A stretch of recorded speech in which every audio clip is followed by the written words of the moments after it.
RCN. Le son de la différence.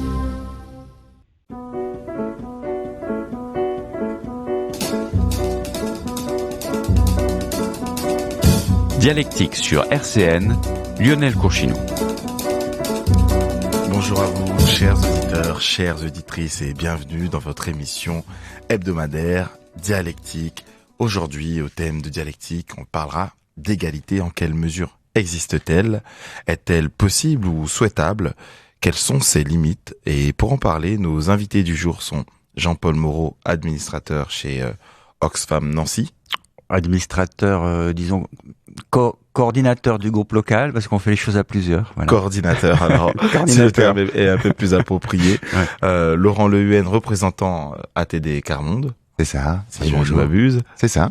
Et on aura aussi deux invités par téléphone. Donc, premièrement, Denis Crolotte, représentant d'Human, et Kevin Gallet, président d'Equinox. On va essayer de joindre Denis Crolotte d'ici quelques secondes.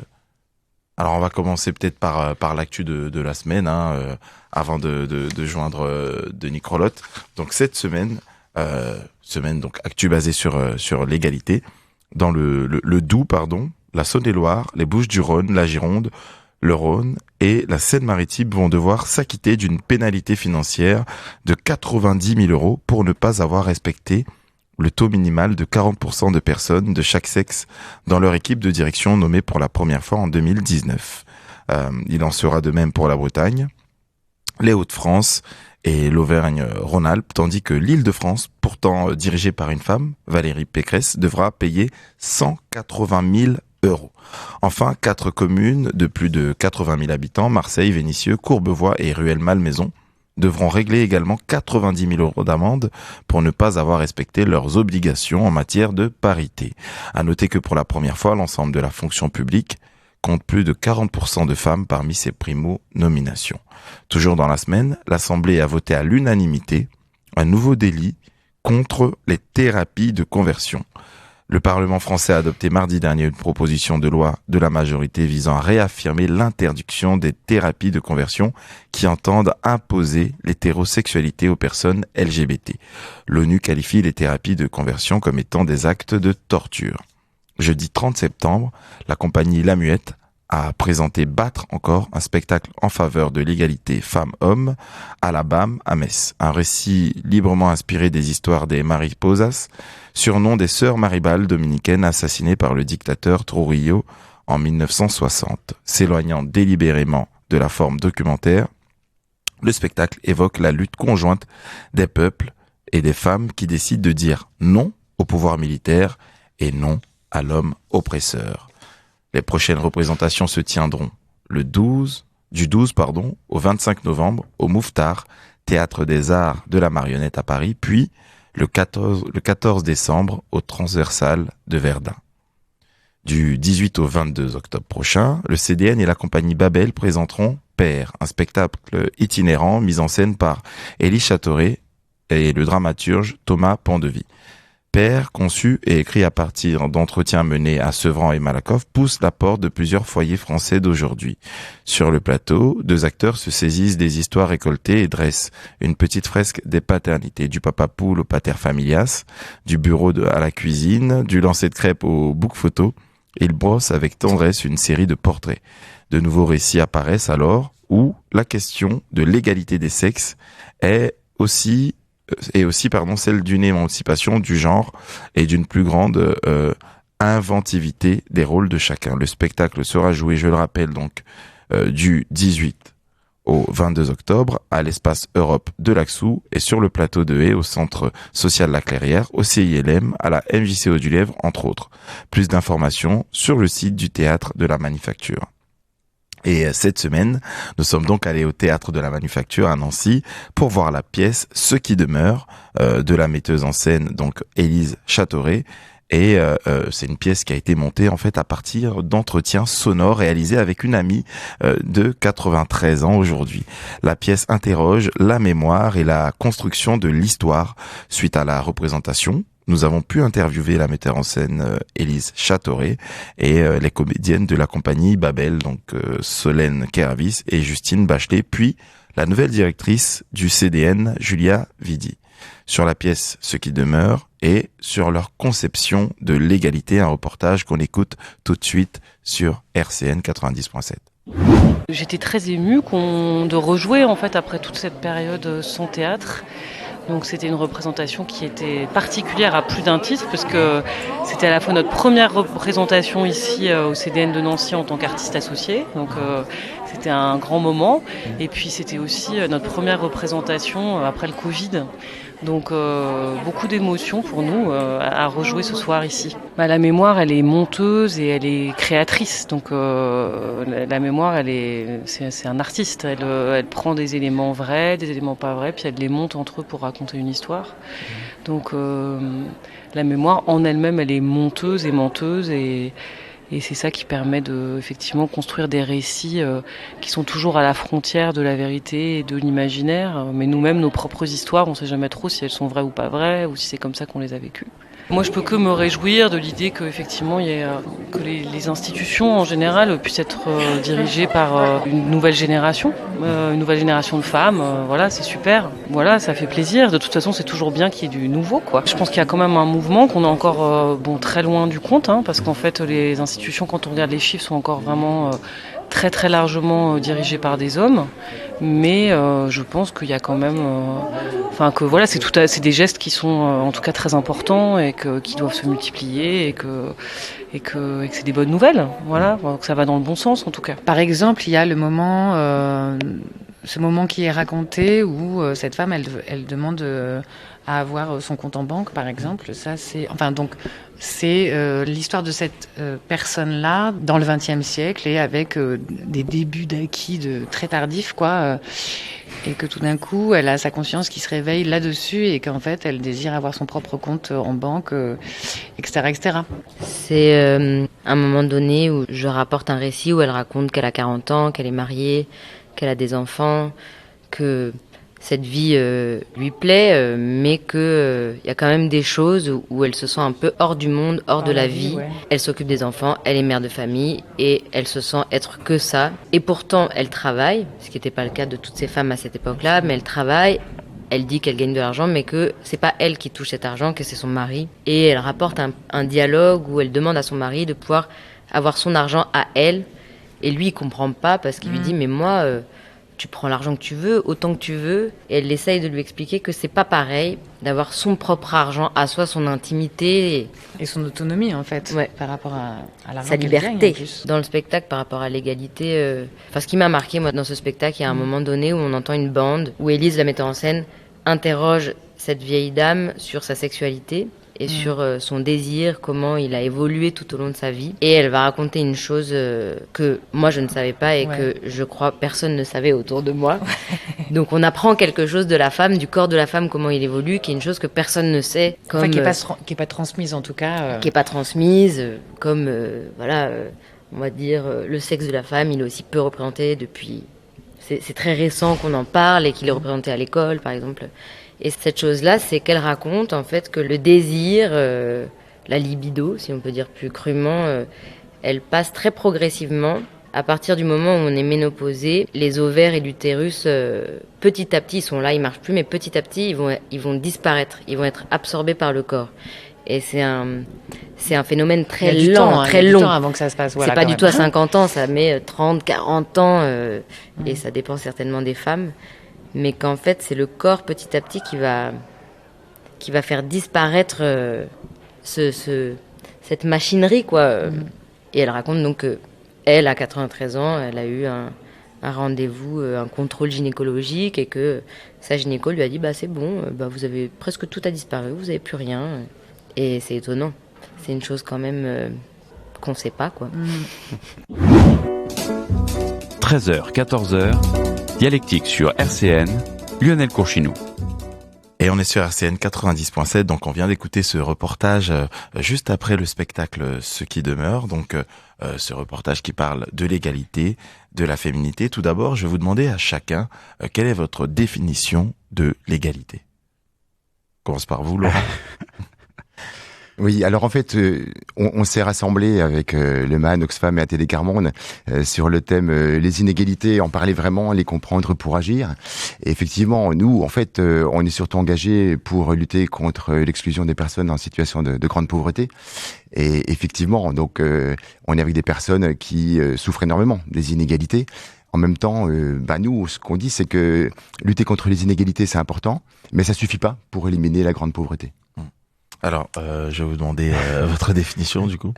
Alors nous, à Oxfam France, puisqu'on est sur un champ politique avec des gros guillemets, mais en étant apartisan, ce qui est quand même pas un exercice pas évident, ce qu'on a critiqué en début d'année 2021, en allant avec des chasubles place Stanislas, dénoncer la République des inégalités. Alors, une plaque symbolique disant liberté, inégalité, fraternité, parce que le mot égalité est vraiment à questionner de nos jours.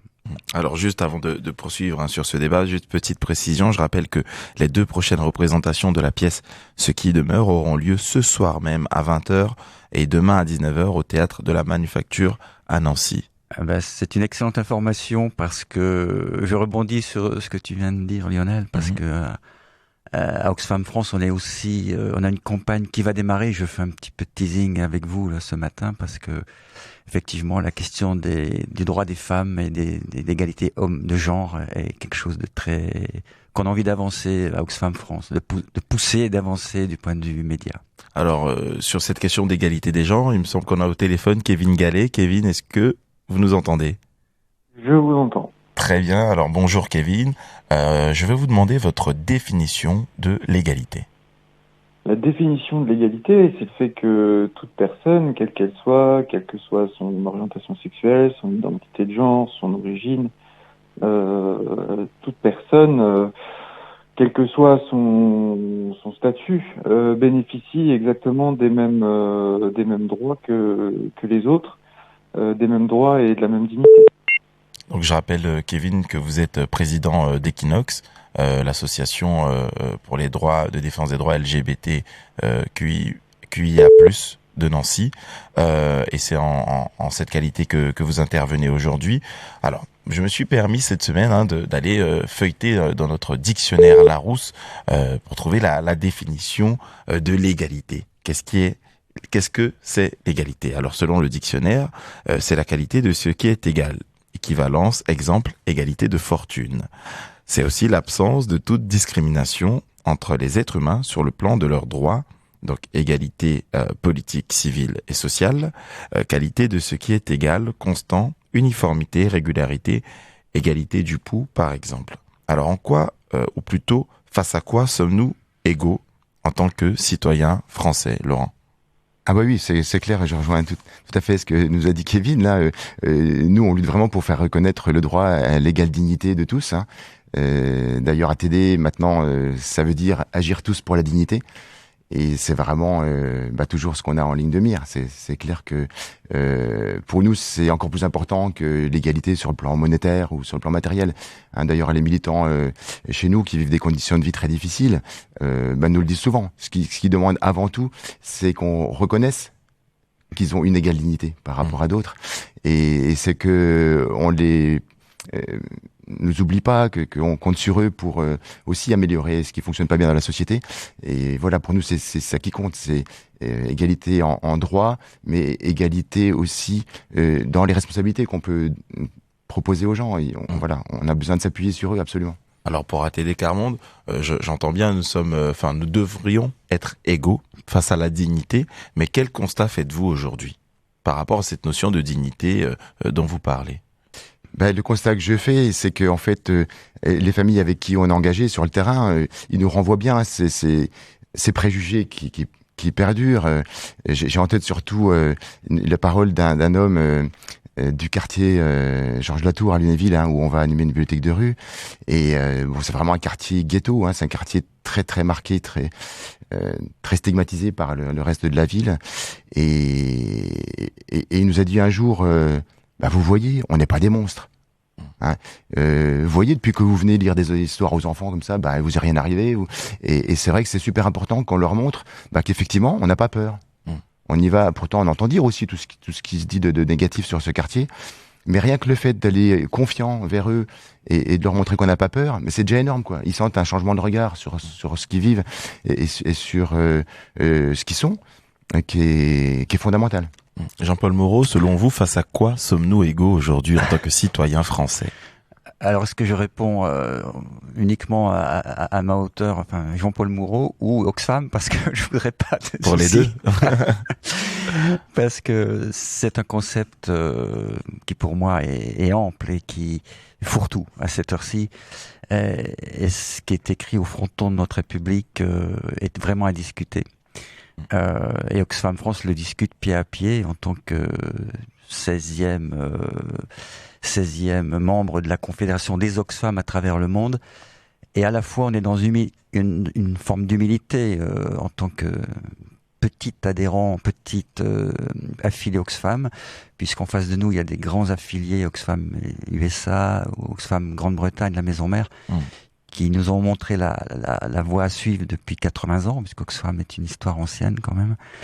Et à Oxfam France, eh bien, on a égalité, fraternité. Et par rapport à tous les autres pays du monde, on ouvre bien on fait entendre notre voix pour que les choses changent en tout point de la planète. L'égalité, elle est aussi les droits humains fondamentaux. On est aussi assimilé à une proche de l'ONU et des directives de l'ONU et de l'OMS et de l'OMC et des choses comme ça. Et donc, égalité, parlons-en, mais là, vous m'avez pris un peu par surprise. Alors, je vais vous laisser réfléchir à cette question d'égalité. En attendant, on va marquer une petite pause musicale. On va écouter le morceau d'Hélène Piris qui s'appelle « Égalité des chances et ta sœur ». Tout de suite sur RCN 90.7. Jusqu'à 14h, Dialectique sur RCN. Et on vient d'écouter le morceau d'Hélène Piris, « Égalité des chances et ta sœur », qui pose une vraie question, celle de l'égalité des chances. Quel est votre point de vue là-dessus, Kevin Gallet? Alors sur l'égalité des chances, l'égalité des chances, elle repose sur l'idée que, en gros, on part tous de la même ligne de départ et que finalement, dans la compétition pour les places, l'idée, c'est de mettre en place tout ce qui est possible pour atteindre les mêmes, pour être à égalité sur la ligne de départ, en fait.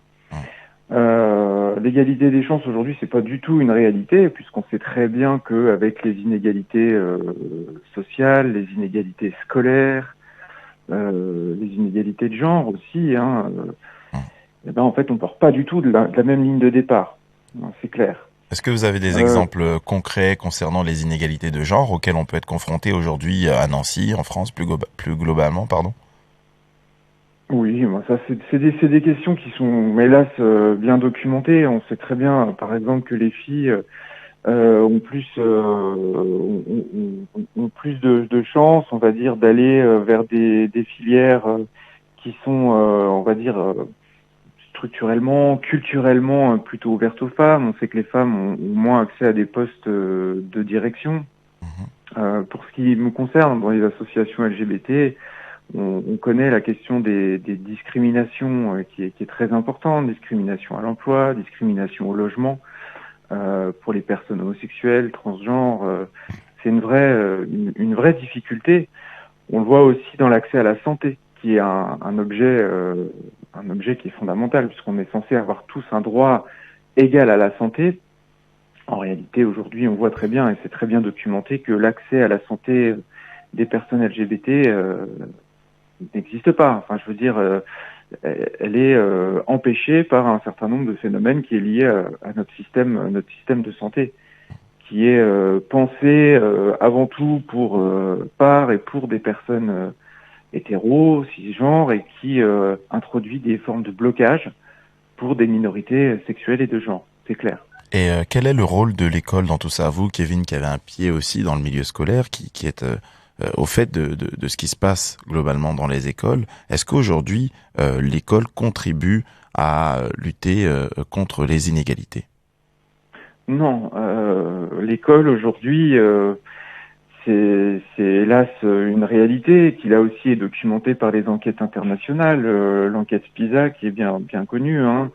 Pour ce qui est des inégalités sociales en général, on sait très bien que l'école reproduit les inégalités sociales, que la façon dont l'école est organisée, c'est que c'est une machine à tamponner des enfants dès le plus jeune âge, de façon que dès le plus jeune âge, en fait, on a une prédestination entre guillemets des élèves en fonction de leur origine. Et pour ce qui est des inégalités de genre, c'est également le cas. Donc hélas, et particulièrement en France, notre système scolaire est un système très fortement inégalitaire, qui permet pas à tout enfant et élève, quel qu'il soit, quelle qu'elle soit, d'accomplir pleinement tout son potentiel. Jean-Paul, est-ce que vous avez un mot à dire sur le rôle de l'école dans la lutte contre les inégalités et plus globalement sur cette notion d'égalité des chances dont on parle souvent à la tête de l'État et dans les médias? Oui, alors à nouveau, j'étais en train de réfléchir à la notion d'égalité tout à l'heure sur ce que j'avançais avec Oxfam. Ouais, en fait, on est vraiment dans le respect des droits humains fondamentaux. Et c'est vrai que c'est d'abord l'accès à l'éducation, à la santé, au logement, à des choses basiques. Et là-dessus, alors par rapport à l'école, bon, on n'est pas spécialiste chez Oxfam des lieux d'enseignement et autres. Mais en tout cas, pour mon avis personnel, je rejoins Kevin, pardon, parce que non, c'est pas en France. Il y a une forme même de dérive, on peut le dire. Alors, Kevin, quelle solution s'offre à nous pour pallier à ce manque, pour essayer justement de rétablir une forme d'égalité, ou en tout cas réduire les inégalités dans le milieu scolaire? Au niveau de l'école, tu veux dire? Toujours dans le milieu scolaire. Ouais, toujours en milieu scolaire. Bon, on sait bien, hein, c'est avant tout la question des moyens qui sont donnés, je pense. Hein. Alors là, je parle à titre personnel, puisqu'Equinox, c'est pas forcément de point de vue sur la façon dont est organisé le système. Mais c'est clair que il y a besoin d'enseignants, il y a besoin d'infirmières scolaires, il y a besoin de CPE, et tout ça manque beaucoup.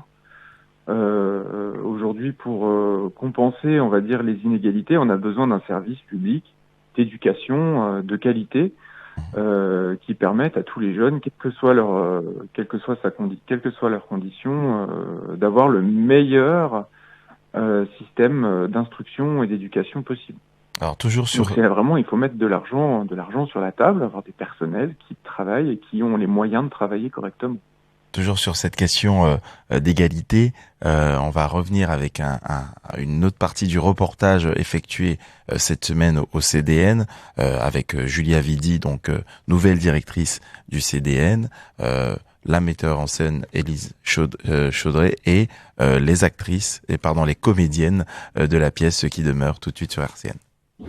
Si je m'adresse à des gens qui ont vu la pièce, le soleil brille pour tout le monde pareil, qu'on soit jeune ou vieux. On n'a pas plus de crédit avec le temps de vie qu'on a, on ne sait pas en fait. Vous pouvez mourir ce soir, moi aussi. Et là-dessus, on est égaux par rapport au risque. Ça ne devrait pas être un sujet. Après, ça peut l'être.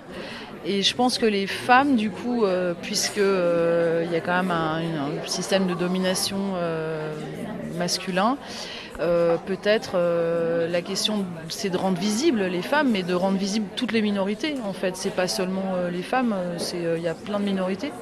Ça serait bannir le jugement. L'égalité, c'est déjà laisser la possibilité à tous de faire, de vivre, d'exister, de ne pas avoir de préalable.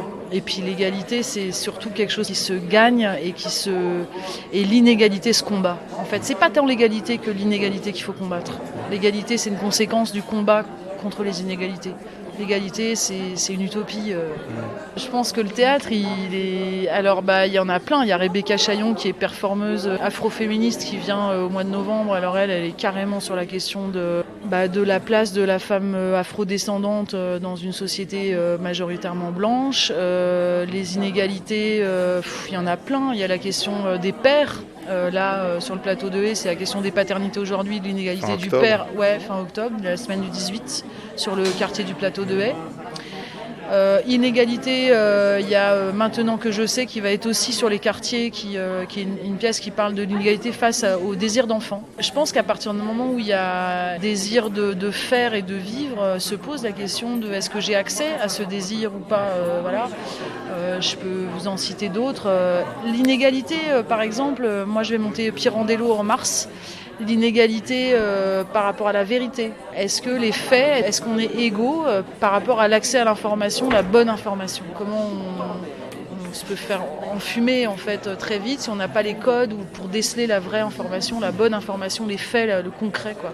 Je pense qu'il y a beaucoup de spectacles qui posent cette question en creux de l'égalité ou de l'inégalité entre les hommes. Le rôle du théâtre, il est de rassembler des humains autour d'œuvres vivantes qui vont soulever des questions.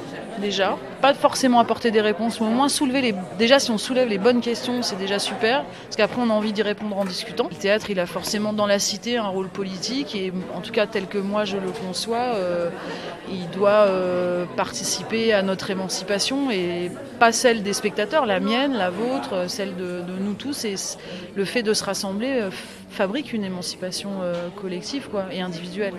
Moi, il n'y a pas longtemps, il y a quelqu'un qui m'a dit moi, je crois pas à l'égalité parce qu'elle n'existe pas, mais par contre, on peut essayer de travailler sur ce qu'est l'équité entre les personnes, parce que l'égalité, on n'y est pas du tout. Enfin, voilà. Et puis, est-ce qu'on y arriverait jamais? Mais par contre, l'équité, on peut travailler là-dessus. On peut pas être sur des trucs d'égalité stricte, en fait. L'équité, c'est qu'on essaye de partager les choses, d'être un peu juste, en fait, autour d'un partage de toutes sortes de choses pour chacune, quoi. Parce que, par exemple, on peut pas avoir d'égalité entre deux corps avec une personne qui va courir toujours plus vite que l'autre parce que il a un corps qui est plus grand, plus machin, je sais pas quoi. C'est pour ça que l'équité, on peut en parler.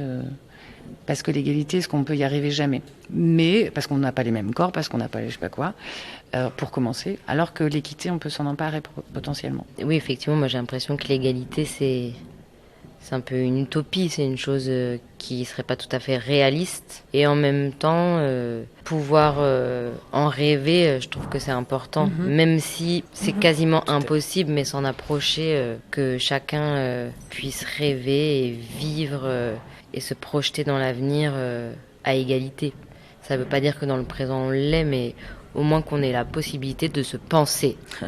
Voilà, la possibilité de se penser dans un monde réel, d'avoir les moyens de réfléchir, les moyens d'être là où on est et d'avoir toute sa tête. Pour moi, rien n'est anecdotique, bien sûr, qu'il y ait des femmes là, beaucoup de femmes quasiment que des femmes sur ce spectacle, en tout cas sur le plateau, que ce soit une metteur en scène, que Julia Vidier reprenne la direction de la Manufacture de Nancy, c'est très important, et en plus c'est une jeune femme, enfin bien sûr que c'est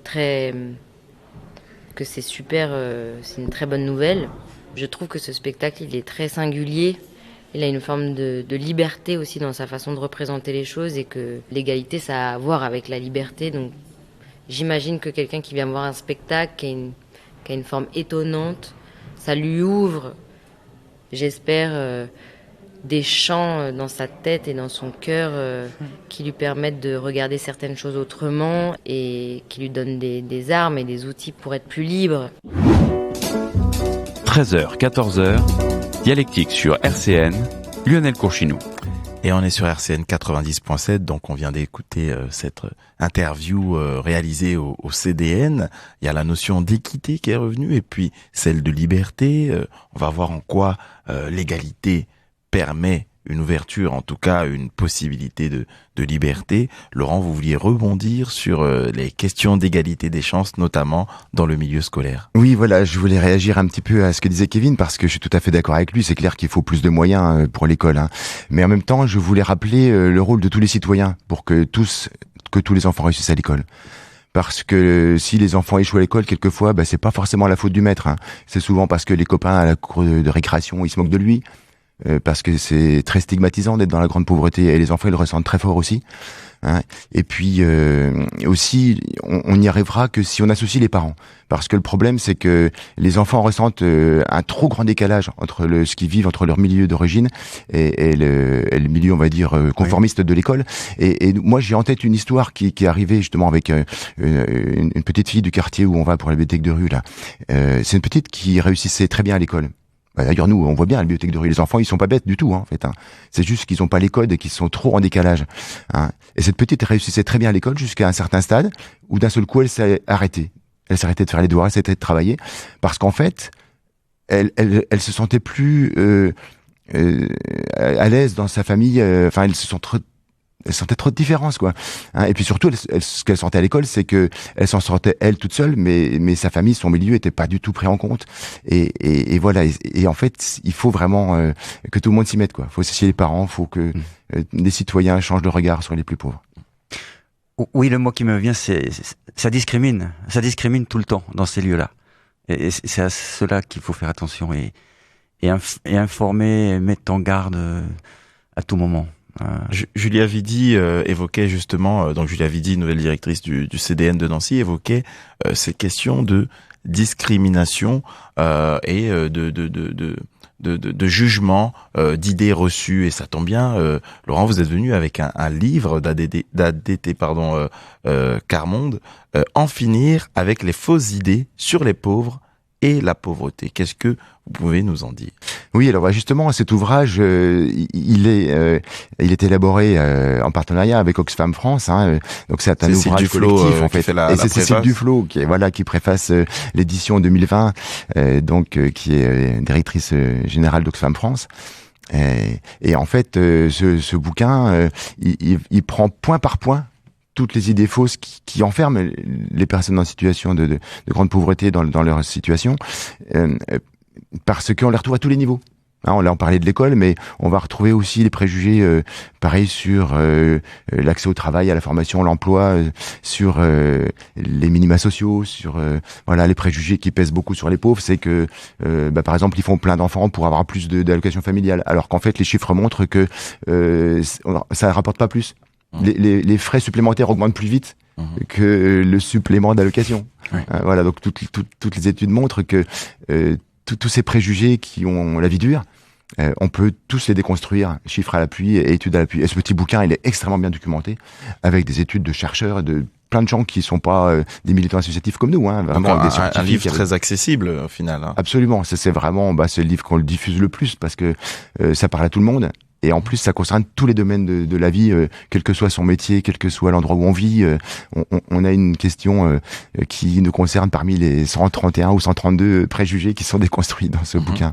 Alors, oui, il y a les questions de RSA, de climat aussi, hein, très importantes. Oui, de fraude. Parce est-ce qu'on est égaux face au risque climatique, face aux dégâts? Est-ce qu'on est tous responsables au même niveau, à égalité, face aux dégradations du climat? Oui, ça c'est clair que déjà, nous, on sait bien que les plus pauvres, ils polluent moins que les autres parce que déjà ils n'ont pas de voiture. Donc voilà, c'est quand même la voiture beaucoup qui pollue. Les déplacements en avion aussi. Ils prennent jamais l'avion, ça encore moins, c'est clair. Hein. Et alors, en plus, c'est souvent effectivement eux qui ont le plus à souffrir des conséquences du réchauffement climatique. Alors, il y a un chiffre, c'est 10% des personnes les plus riches sont responsables de 50% de la pollution. Plus de 50%. Plus de 50% de la pollution mondiale. C'est un chiffre qui est quand même éloquent sur cette question d'égalité face au climat.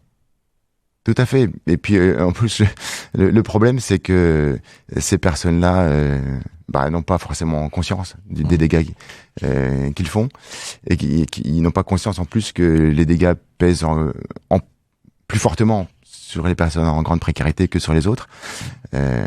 Voilà, donc c'est vrai qu'on est au comble des injustices, quoi, parce que ceux qui polluent le moins sont ceux qui souffrent le plus des conséquences. Alors on va continuer à parler d'injustice. Juste après cette pause musicale, on va écouter le morceau de Rossé qui s'appelle « Au pays de l'égalité ».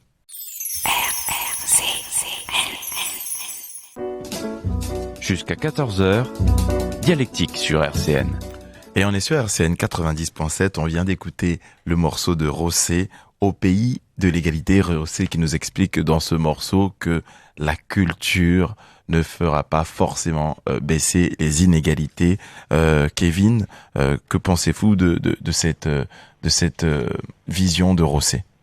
C'est clair que pour reprendre la discussion que nous avions sur le système scolaire, j'ai entendu parler là à l'instant de la question des parents. Et en réalité, la question de la maîtrise des codes de l'école et des codes de la société, de la vie en société, c'est clair que quand on parle de la relation entre culture et inégalité, la culture est par définition, on va dire, inégalitaire. Et on voit bien que dans certaines familles, voilà, le rapport à l'école et aux institutions est conditionné par la culture à laquelle on a pu accéder. Le fait d'avoir un milieu familial lettré avec la présence du livre va conditionner, va faciliter l'accès à l'école et donc à la culture. En même temps, c'est pas forcément quelque chose de toujours déterminant, c'est-à-dire qu'on peut avoir effectivement des différences culturelles et que ce soit en réalité un avantage. Je pense à des familles qui ont des traditions culturelles liées à la lecture et aux livres, et contrairement aux apparences, parfois on peut avoir de très bonnes surprises avec des élèves qui s'investissent dans leurs études, puisque c'est une tradition familiale, même dans des familles populaires. Sur les questions LGBTI, spécifiquement LGBTI, on vit quand même dans une société dont la culture demeure hétérosexiste. Donc, comment elle se manifeste, cette culture hétérosexiste? Toujours dans l'école, hein, mais c'est vrai partout. Le fait que dans la culture patriarcale moderne, on considère que les métiers du soin vont être des métiers plutôt féminins, alors que d'autres métiers vont être plutôt des métiers dits masculins, va déterminer les destins d'un grand nombre d'individus, en particulier dès l'école. C'est lié à des préjugés sur les capacités différentes, prétendument différentes entre filles et garçons. Donc si je comprends bien, des personnes peuvent être moquées ou discriminées parce qu'elles auraient fait des choix de métiers dits féminins ou vice-versa, quoi. Je pense pas que ça se passe comme ça, puisque la culture, c'est quelque chose qui est vraiment ancré en nous. Et les choix d'orientation, par exemple, des jeunes filles, des jeunes garçons dans les différentes filières, des garçons qui vont choisir des filières plutôt scientifiques et des filles qui vont choisir plutôt des filières littéraires, c'est pas quelque chose qui est lié à des moqueries, c'est quelque chose qui est lié à des représentations qui sont beaucoup plus profondément enracinées et qui sont enracinées dans la culture. Et ça conduit à des inégalités importantes, hein, puisqu'on sait très bien que, par exemple, les métiers du soin, qui sont très fréquemment, y compris dans l'éducation nationale, hein, je donne l'exemple, hein, il y a beaucoup de métiers dans l'éducation nationale où il y a énormément de femmes, les infirmières scolaires, par exemple, les CPE, il y a aussi les institutrices, hein, il y a beaucoup de femmes, hein, pour le bas âge, au niveau scolaire. Voilà, ou les AESH, les accompagnantes d'élèves en situation de handicap en particulier, c'est, je crois, 80% de femmes. Et ces métiers-là sont des métiers qui sont sous-payés, hein, qui sont des métiers qui sont peu reconnus, peu valorisés, y compris du point de vue de la paye, puisque ce sont des métiers où on travaille à 80% d'un temps plein ou 60% d'un temps plein pour le SMIC horaire. Donc c'est très peu payé, c'est occupé principalement par des femmes à des temps partiels. On voit bien, ça c'est un exemple, il y en a beaucoup d'autres. Jean-Paul? Voilà. Oui, ça me fait très plaisir ce que dit Kevin à l'instant par rapport à la position des femmes dans notre société française, puisque à Oxfam France, justement, ça va être l'objet d'une campagne qui va démarrer très bientôt, justement, et on se dit que certainement notre démocratie sera beaucoup mieux vécue et avec un apport des femmes dans le monde politique, dans le champ du politique et de la décision. Alors pour revenir aux chiffres d'Oxfam, concernant un autre domaine, les inégalités, pas seulement entre hommes et femmes, mais entre riches et pauvres. Les 10 hommes les plus riches du monde, pendant cette période de Covid, dont font partie le français Bernard Arnault, ont vu leur fortune augmenter de plus de 500 milliards depuis le début de la pandémie. Et en seulement 9 mois, les 1000 milliardaires les plus fortunés, principalement des hommes blancs, avaient recouvré toutes leurs pertes, quoi. Donc, ce ne sont pas des femmes. Ce ne sont pas des femmes. Prioritairement. Ce ne sont pas des femmes. Et parmi le CAC 40, je crois qu'il n'y a que 2 femmes. Bon, voilà, ça démontre certaines choses. Et toujours dans le même rapport, la fortune de Bernard Arnault, pour en revenir à lui, a augmenté de 44 milliards d'euros entre mars et décembre 2020 seulement, un bond de 41%. Et dans le même temps, les 1 million de personnes les plus pauvres, 1 million de personnes, sont tombées dans la pauvreté en 2020. Donc, il y a à peu près 10 millions de personnes qui vivent sous le seuil de pauvreté en France. Ce seuil établi en 2017, est à 1041 € par mois. Ouais. Et ça, c'était avant le coronavirus. Donc, ça s'est pas arrangé entre-temps. Alors, pour Oxfam, en fait, ces inégalités sont aussi le fruit de choix politiques. Ouais, de choix politiques et d'un patriarcat et de gens, de prédateurs qui épuisent la planète depuis plus de 100 ans, depuis l'ère industrielle. On peut remonter à cela. Et chez Oxfam France, on est friand d'économistes célèbres. Je prends Joseph Stiglitz, ou d'autres que vous connaissez également, comme Piketty. Thomas Piketty. Et en lisant Piketty un petit peu, sans aller jusqu'au bout de ce pavé, je lisais que, par exemple, si on prend la culture du coton dans les champs de Louisiane aux États-Unis, au début de la mécanisation du ramassage du coton, c'est-à-dire que les esclaves qui occupaient cette tâche ont été remerciés, puisqu'il y avait besoin de moins en moins d'esclaves. Et le riche propriétaire blanc s'est dit, mais attendez, si je me mécanise, ça va me coûter des sous, faut que j'investisse dans des machines, alors que ça me coûte moins cher avec des esclaves. Donc il a demandé une compensation à l'État américain de l'aider pour l'achat de ces machines. Et il était subventionné. Et c'est absolument dingo, quoi. Donc le travail de l'esclave n'est pas rémunéré, est mal rémunéré, voire pour moi c'est un exemple concret de comment a commencé à fonctionner le monde depuis fort longtemps. Et justement, chez Oxfam, vous avez un projet sur la fiscalité. Alors, on essaie de remettre un peu les choses à l'endroit, mais c'est pas simple parce que quand tout ça est bien ancré, il faut s'y reprendre à plusieurs. Et donc, on dit chez Oxfam qu'on a tous une parcelle de pouvoir, un pouvoir citoyen par le bulletin de vote en France. Et dans d'autres pays, Oxfam donne la voix aux populations les plus démunies, les communautés de femmes, par exemple, en Afrique de l'Ouest, qui ont des propositions très intéressantes pour remettre les choses dans le bon sens. Et ça c'est la force de la Confédération.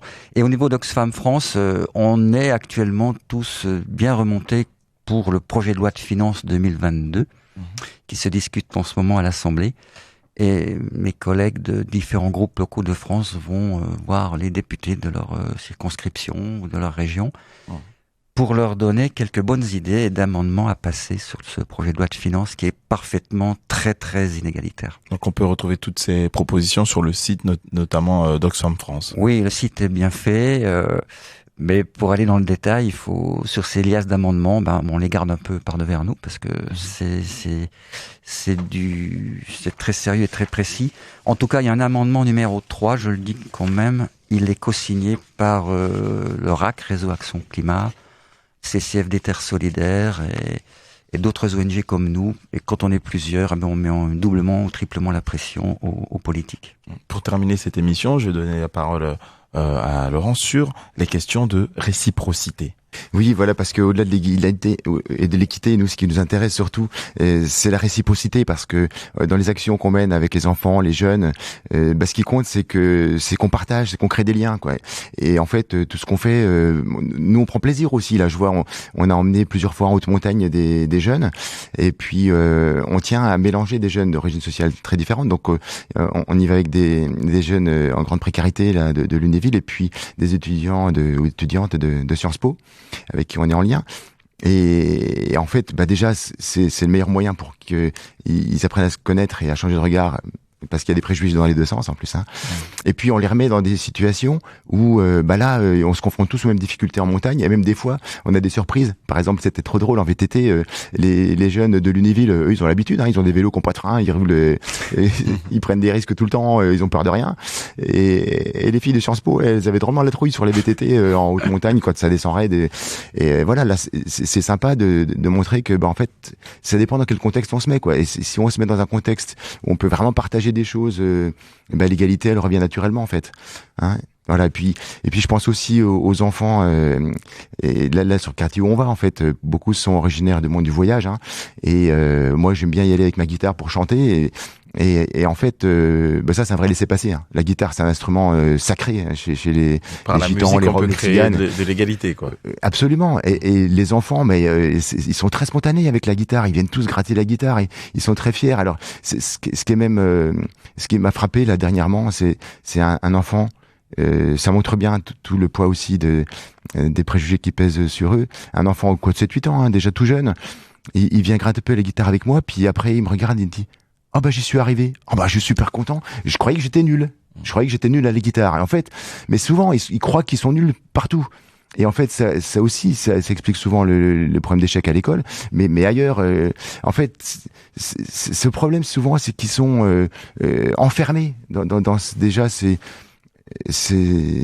préjugés qu'ils ont fini par intégrer, quoi, et ils se sentent voilà. Donc nous ce qu'on essaye, c'est qu'ils redécouvrent tout ce potentiel qu'ils ont en eux. Et par exemple, dans la réciprocité, j'ai aussi une histoire qui me plaît beaucoup. Un jeune que j'accompagne aujourd'hui et que j'ai connu tout petit, un jour on a inventé un truc avec lui. Parce que moi j'étais venu avec ma guitare pour chanter, puis les enfants ils s'intéressaient pas trop à ça, ils dessinaient parce qu'il y a une animatrice qui leur faisait faire des dessins, ils dessinaient au tableau à la craie, puis à un moment donné je lève la tête, je dis c'est incroyable ça. Et le gamin, il est en train de dessiner ce que je racontais dans mes chansons. Et je dis mais c'est génial ton truc, on a inventé un jeu ensemble. Et après je suis allé chercher les autres enfants et on a animé ce jeu-là auquel tout seul j'aurais jamais pensé. Et voilà, et c'est ça que j'adore, c'est que avec eux quand on est vraiment partage ce qu'on aime et tout ça, en même temps, on progresse en humanité, ils nous apprennent aussi des choses, et c'est ça qui est vraiment génial. Le sentiment d'égalité crée chez eux une forme de libération, de créativité même. Tout à fait. Alors évidemment, il faut qu'ils soient en confiance. Et pour gagner la confiance des personnes, ce qui est très important, c'est de durer avec elles. Toutes les actions dans lesquelles on s'engage, c'est clair que là, la Bibliothèque de rue, on y va tous les samedis après-midi. On est une équipe assez importante, on est 10 à 12 personnes maintenant, alors que 2 animateurs suffisent. Mais pour être sûr que absolument tous les samedis après-midi de toute l'année, et puis même l'hiver, quand il y a du verglas, de la neige, du vent, quelle que soit la météo, on y va. Et c'est ça qui fait que on gagne la confiance des personnes. Je vous remercie, Laurent Luen. Donc, je rappelle que vous êtes représentant pour ATD Quart-Monde. Merci, Jean-Paul, d'avoir répondu aussi à notre invitation. Donc, coordinateur merci. Pour Oxfam Nancy. Et merci à Kevin Gallet, donc président de l'association Equinox. Quant à nous, on se retrouve la semaine prochaine à la même heure sur RCN 90.7. Au revoir. Au revoir. Au revoir. RCN, www.rcn-radio.org